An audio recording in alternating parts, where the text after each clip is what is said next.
What makes a great leader? Can everybody be a leader? So, hi guys, welcome. We're here for another episode of the Beyond Alpha podcast, and today we're going to talk about leadership. So, first and foremost, I'd like to introduce my partner, Brian, so you could chime in dito sa topic natin today. Hi, Brian. Si Brian, leader namin. Hi, everyone. Yep. So, yun, for this topic, leadership, guys.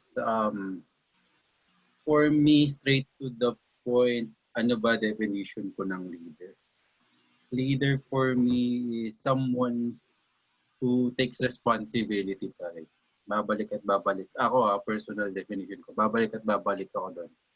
As a leader, you're taking responsibility hindi na lang para sa sarili mo, but at the same time, you're taking responsibility for the people who are around you. Diba? So, for example, father, leader of a family, father, mother, diba? So, more than their selves, taking care of themselves, they're taking responsibility of the well-being din nung halimbawang may mga anak na sila. Diba? So, yun yung sa akin, pare. At the same time, kung halimbawa, president ng isang company or ng country. So, hindi na lang yung sarili mo yung iniisip mo eh. Iniisip mo na yung ikabubuti ng nakararami. Yun yung definition ko ng leader, genre. Ikaw ba, Chong? Anong definition mo ng leader? Sa akin, it's something similar. But a leader is somebody who parang emulates or is a magnet of respect. Kasi hindi ako naniniwala na a leader is somebody who has higher rank or in a higher position. But leaders are... sorry, medyo vague yung leadership for me. Hindi ko siya ma-put into words. It's not something na textbook yung definition. But for me, the leader is... Alam mo yung sa isang room? Sa isang room, although, kunyari, merong hierarchy of positions, pero there's somebody there, may isang voice doon na parang nangingibabaw. And mas may weight yung boses niya. Basically, para sa akin, a leader is somebody who thinks of the welfare of the group, the goal, and gaya na sinabi mo, is ready to take on the responsibility, ready to assist yung whoever man na nasasakupan niya. And basically, it's putting others before themselves or thinking about the welfare of the group collectively. Bri, meron akong question sa'yo. Ang parang leadership ba for you is essential? Kasi, tanong, may mga tao na sinasabihin, hindi natural sa kanila yung pagiging leader eh. Most likely, dito lang sa background, support lang ako. I don't know if that's developed since bata, pero hindi lahat ng tao pinag-aagawan yung leadership role eh. Probably kasi yung spotlight is on you, pressure is on you. Pero, two things I just want to ask you. First of all, what are the traits of a good leader for you? And secondly, nade-develop ba to? Kumbaga ako, mahiyain ako. Sanay ako na parang I'm just in the background. Could it be possible for me to become a leader? Ano mo ron, bro? Ang take ko dyan, Brad. Leadership kasi, yun, nabanggit natin kanina. May binanggit natin on a group level eh, di ba? Pero, leadership, before you lead a group, you have to be able to lead yourself din. So you as a person, dapat alam mo rin kung paano mo ano eh. How could you even lead a group kung ikaw mismo hindi mo ma-lead yung sarili mo? So yun, take responsibility sa sitwasyon mo ngayon, leadership. So, nade-develop ba? Definitely. By actually going out eh. Parang kumbaga you take in eh. You take in this, you step into the role eh. Kumbaga hindi siya yung tipong common thinking kasi natin, di ba? Pag sinabing leader, sino yung In-appoint. pa-boss eh. Yung pinagsisilbihan. Oo, in-appoint pare, di ba? Pero akin, yung personal perspective ko ng leader, ang leader, serbisyo yan eh. Ikaw, servant ka pare. Ikaw yung, yun nga, kagaya, as an individual, pwedeng iniisip mo lang, sarili mo lang eh, di ba? Makakain ka, good ka na doon. Pero as a leader, you have to consider, nakakain na ba lahat? Di ba? Ipa-factor in mo na yung mga ganun eh. Parang hindi na lang yung sarili mong kapakanan yung iniisip mo as a leader. Iniisip mo na yung kapakanan ng nakararami. And sometimes, and akin personally, most of the time dapat inuuna mo pa nga yung iba eh. Pero yun, syempre, inuuna in such a sense na, syempre hindi mo rin naman papabayaan yung sarili mo. Di ba? Hindi rin naman pwede, like for example, a lion pare. He leads yung main lion, nililid niya yung hunt eh.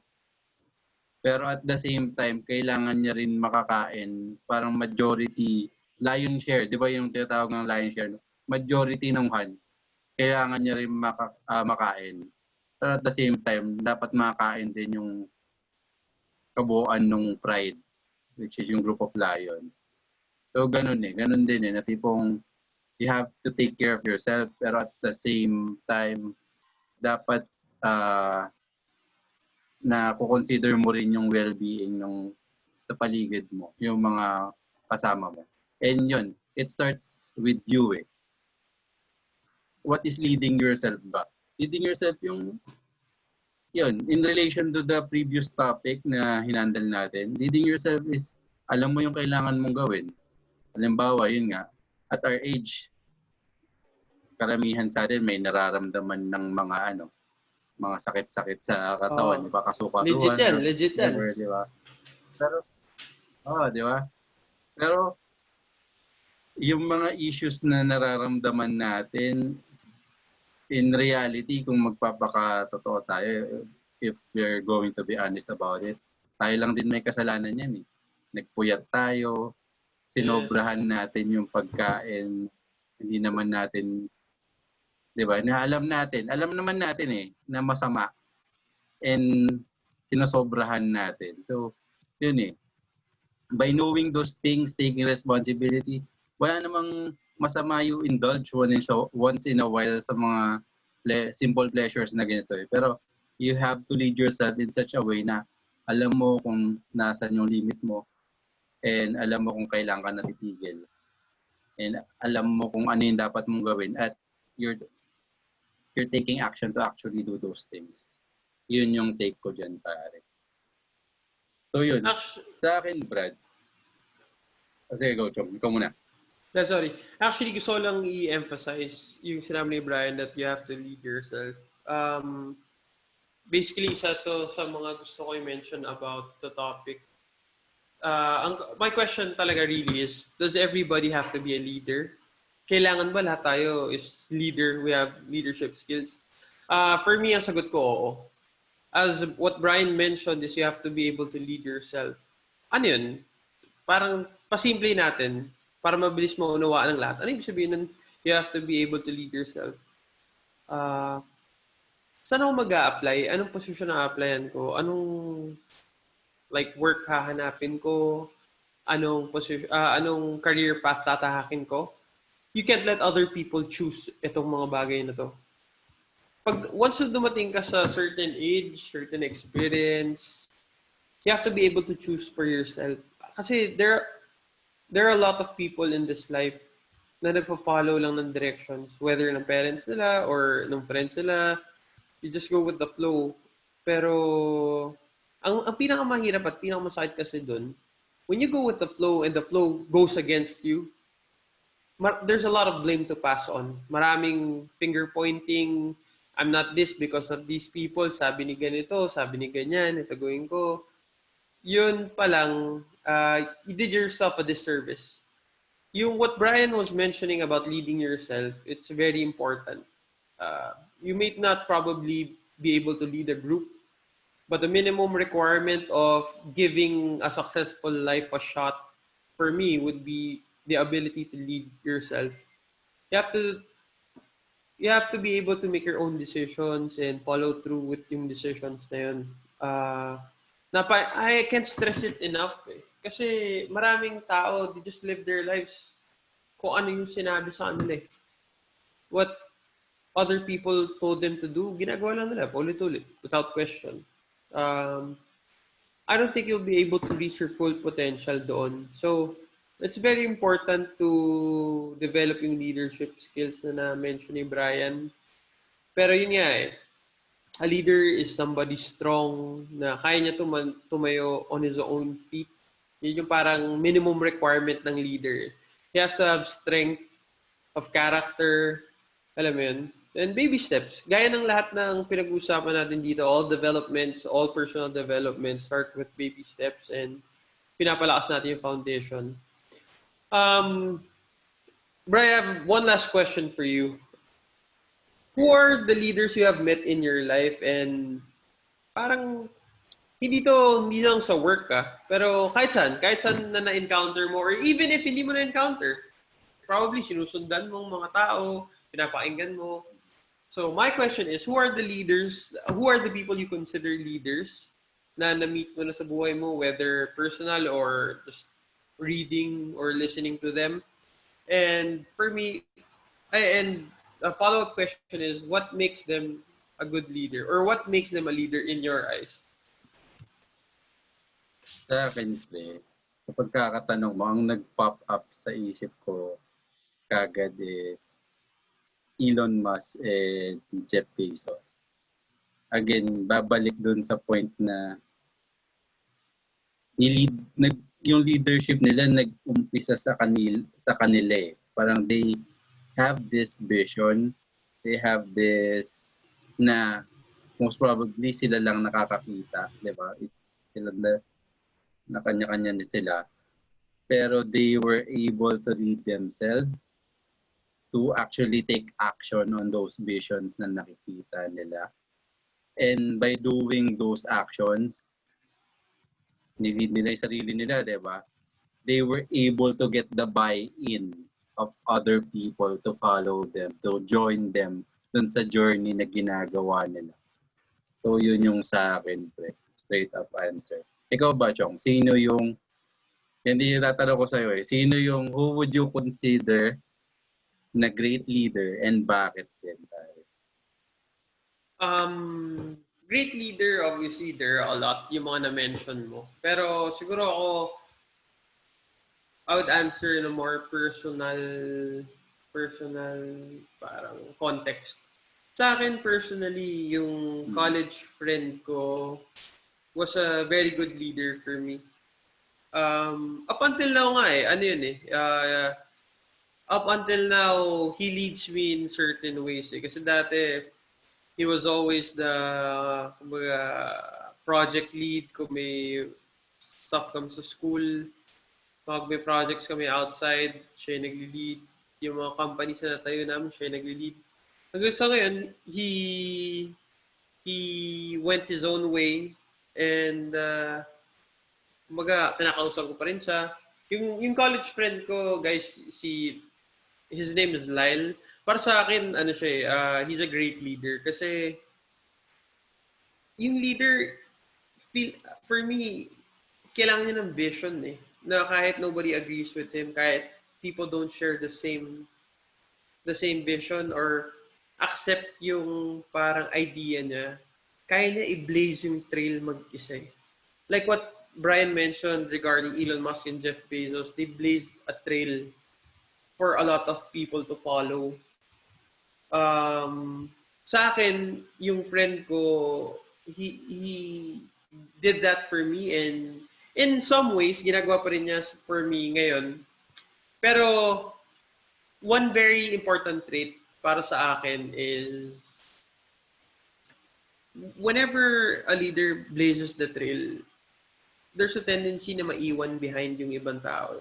But a true leader after he blazes the trail, after he clears the path, aakayin niya yung mga gusto sumama eh. Pero he's not gonna bring everybody, obviously. Pero yung gusto sumama, there's an open invitation and whatever happens, ay kumaga, lahat ng pinagdaanan niya, i-share niya sa'yo to make your journey a little bit easier. Para sa akin, yun yung mga totoong leader. There's this tweet na nakita ko regarding si Elon Musk. May, I don't know who journalist that is. Sinasabi niya, parang during the pandemic, nag-ask si Elon Musk i-pay cut yung mga tao nila. Okay? During the pandemic to So, nabukasan sweldo ng mga empleyado ng Tesla during the pandemic. Sabi nung nag-tweet na yun,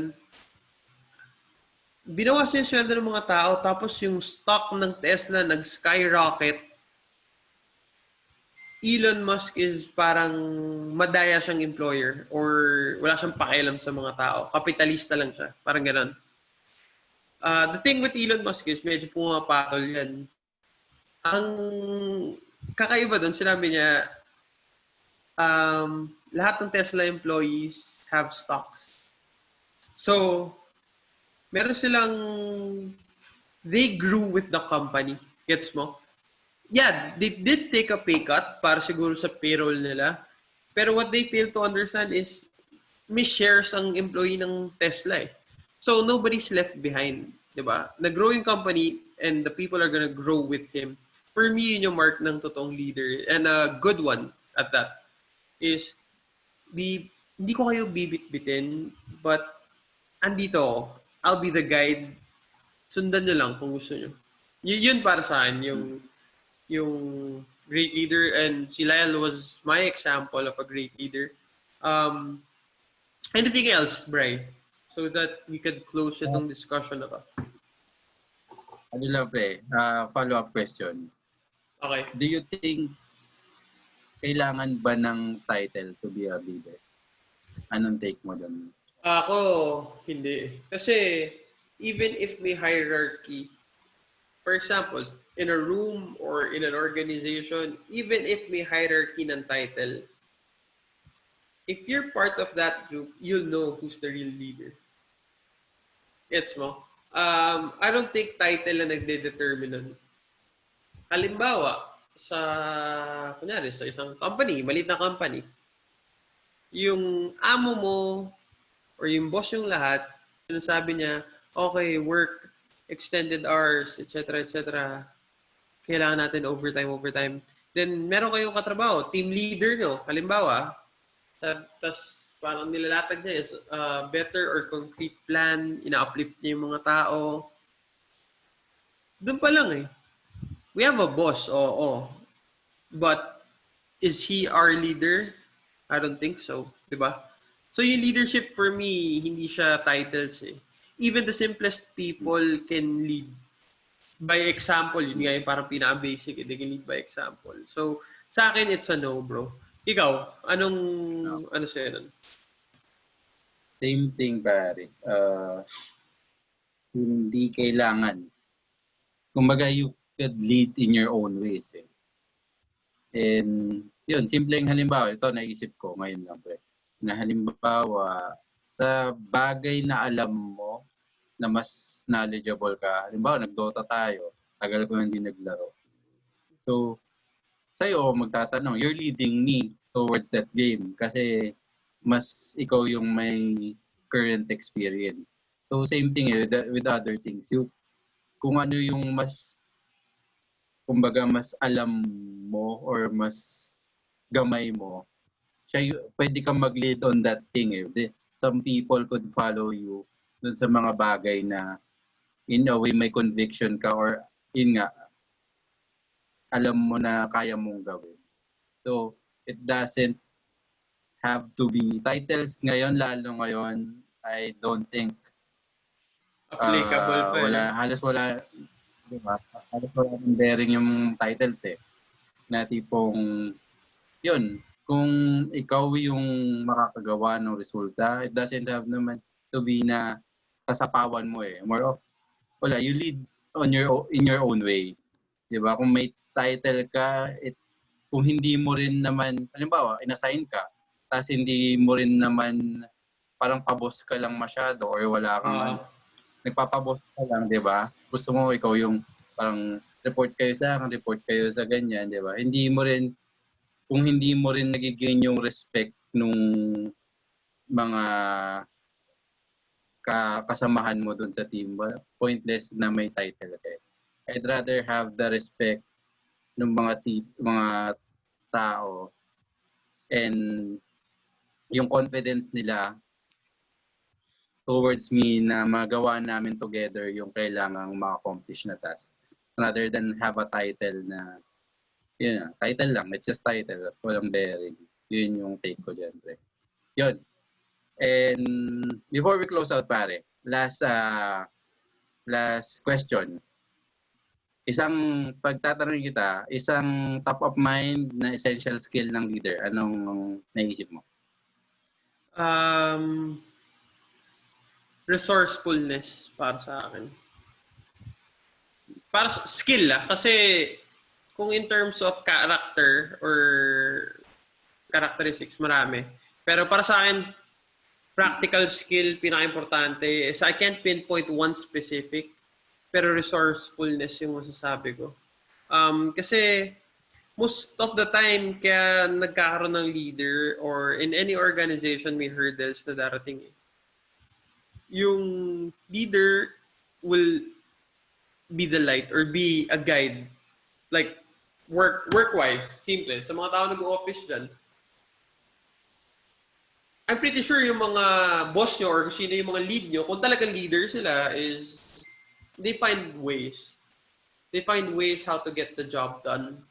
And sa akin, yun yung parang one essential skill na pwede ko i-pinpoint na importante. Kasi we can't expect yung mga leaders natin to know everything. Then nobody knows everything. Lagi silang may encounter na problem, di ba?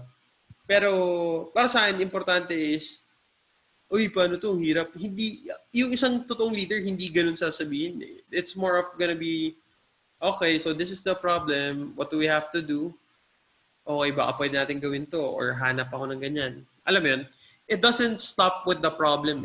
Walang dead end. Sa akin yun, bro. Ikaw, anong tatanungin sa'yo? Ano, top of mind, ano kailangan ng isang leader? Para isang tao para maging isang magaling na leader? Sa akin, Brad, decisiveness. Yan. Isa rin yan. Sure. You have to make decisions na although unpopular, pero tingin mo yun yung ikabubuti ng nakararami. So, be decisive sa mga ganong bagay. And yun, be able to face the consequences, good and bad, that comes along with that decisiveness. So yun yung sa akin. So, for this episode, may gusto ka pa bang adjong? O close natin? Ang dami pang, obviously, it's a wide discussion, yung leadership. Lalo na, kumbaga, isa-isay natin. But ito is, parang ginagawa namin ngayon ni Brian is, we make it simple and direct. Yun yung parang bagong style namin dito sa podcast. If you guys have anything you want to discuss or gusto idagdag dito, shoot us a message, tapos tinan natin. Probably in the near future, if meron mga gusto sumali sa inyo, siguro ma-accommodate din namin. Parang we'll just have to figure out how we can do it. But as for me, yun lang, guys. Leadership, everybody has to have leadership attributes or everybody should be able to accept a leadership role. Kahit pang sarili mo na lang. Di ba? Kahit hindi mo magawa sa org, pero you have to lead yourself. You have to lead your family kung meron ka na. So, yun na lang sa akin. Those are my parting words, right? Yan, guys. So, yep, kung medyo bitin, guys, marami pa kayong gusto i-discuss and pwede, definitely itong leadership naman hindi lang matatapos to sa isang episode. Malamang sa future episodes, ma-handle pa rin natin. leadership or anything related sa leadership. So yun nga, kagaya nung sabi ni JP, you have any questions, comments, or reactions, may ano naman tayo dyan may comment section or email kayo sa amin, beyondalphapodcast@gmail. Then visit tayo sa website natin, www.iambeyondalpha.com. Social media accounts, pwede nyo rin kami message doon, DMs or comments at I am Beyond Alpha. Facebook, Instagram, Twitter, Pinterest. Then sa podcast directories, Beyond Alpha Podcast, search nyo lang, Google Podcast, Apple Podcast, Spotify, Stitcher. Then sa YouTube channel, guys. YouTube channel, sa YouTube kayo nanonood ngayon. Lower right section, click to subscribe. Sa tabi niyan, may notification bell. Click nyo rin, then select all. Then yun, guys. Thank you so much.